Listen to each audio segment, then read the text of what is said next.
السلام علیکم دوستو، میں ہوں کامران۔ آج ہمارے ساتھ ہیں دل پذیر صاحب اور ہم اس وقت موجود ہیں جھیل سیف الملوک پہ۔ یہ ہمیں سنائیں گے سیف الملوک کی کہانی، جو کہ یہاں کے لوکل اور روایتی لوگوں میں بہت مشہور ہے۔ وہ سنانے کے لیے میں گزارش کروں گا دل پذیر صاحب سے کہ وہ اپنے الفاظ میں سنا کے ہمارے سننے والے ناظرین کو اس سے مستفیض کریں۔ اب جی سیف الملوک شہزادہ جو تھا ایک مصر کا شہزادہ تھا۔ مصر کا بادشاہ تھا، شاہ حسم کا بیٹا تھا، سیف اس کا نام تھا۔ اس نے جی خواب دیکھی ہے، خواب دے بچ اس جھیل کو بھی دیکھا اور مصر سے یہاں تک رستہ بھی دیکھ لیا اور پری بدر جمال کو بھی دیکھ لیا۔ تو صبح اٹھ کے اس نے اپنے باپ سے بتایا کہ اے باپ، میں نے رات کو ایک جھیل دیکھا اور پری کو دیکھا، پری پر عاشق ہو گیا، اب مجھے پری کیسے ملے گی؟ اس کے باپ نے بولا آپ کو تو پری نہیں مل سکتی، وہ ناری ہے، آپ خاکی ہیں، وہ آگ کی پیدائش ہے، آپ مٹی کی۔ وہ باپ کی نافرمانی سے کئی سال زمانے گھومتا رہا، آخر ناران میں پہنچا تو اس کو اللہ والا ایک ولی بزرگ مل گیا۔ اس ولی سے پوچھا کہ مجھے پری کیسے ملے گی؟ اس نے بولا کہ یہ سامنے والی پیچھے جو چھوٹی پہاڑ ہے، اس کی بھی ایک سائڈ میں ایک خیمے کی طرح پتھر ہے، وہ اب بھی موجود ہے، اس کے ساتھ جاؤ اور 40 دن کا چلہ کرو، اللہ کی عبادت کرو، 40ویں دن کے بعد آپ کو پری کا پتہ چلے گا۔ اس نے جا کر اس پہاڑ کے اوپر 40 دن کا چلہ کیا، اللہ کی عبادت کی، 40ویں دن کے بعد 2 جنات اس کے قبضے میں آ گئے۔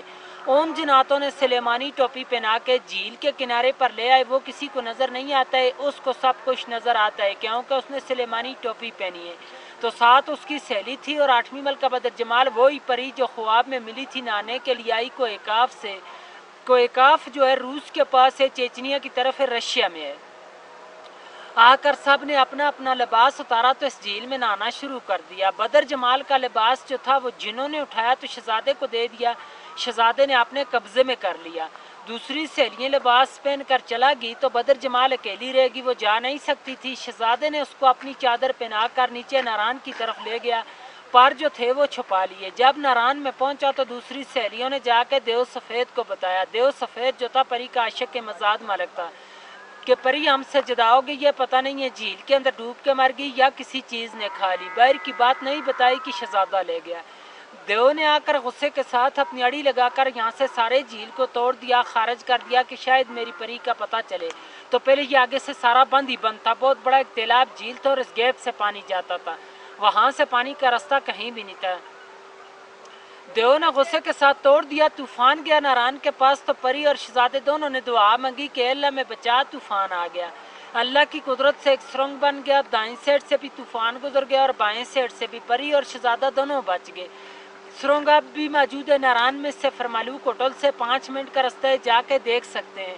اور دیو نے خودکشی کے ساتھ یہاں سے ایک اور چھلانگ لگائی تو دیو صحیح میں لگا، دیو کا سانس چلا گیا پری کے صدمے سے۔ کہتے ہیں کہ اسی غار سے پری کو لے کر شہزادہ شہر مصر کو چلا گیا۔ شہزادے کا نام تھا جی سیف ملوک۔ تاں کہتے ہیں کہ یہاں دونوں کی ملاقات ہوئی ہے، اس لیے اس جھیل کا نام مشہور کیتے سیف الملوک جھیل، اور اس کی داستان بنی ہے۔ پھر اس پہ لوگ آنے شروع ہوئے۔ اس وقت انسان کی آبادی نہیں تھی، کوکاف بیابان تھا، پریوں کا دیس تھا، اور آپ اس وقت 10,500 کی بلندی پہ بیٹھے ہیں سطح سمندر سے۔ وہ سامنے اوپر ملکہ پروت ہے، برف والی چوٹی، اس کی 17,500 فٹ ہائٹ ہے، 7,000 یہاں سے اوپر ہے، لیکن آج دن تک اس پہاڑی کو کسی نے سر نہیں کر سکیا۔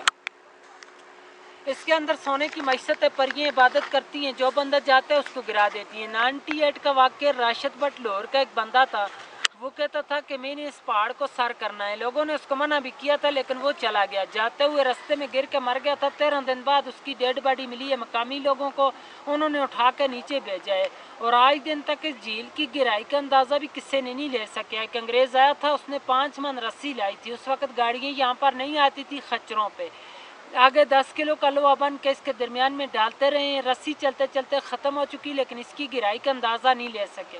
سٹوری ختم سر جی۔ ٹھیک ہے دل پذیر صاحب، آپ کا بہت بہت شکریہ کہ آپ نے سٹوری سنائی۔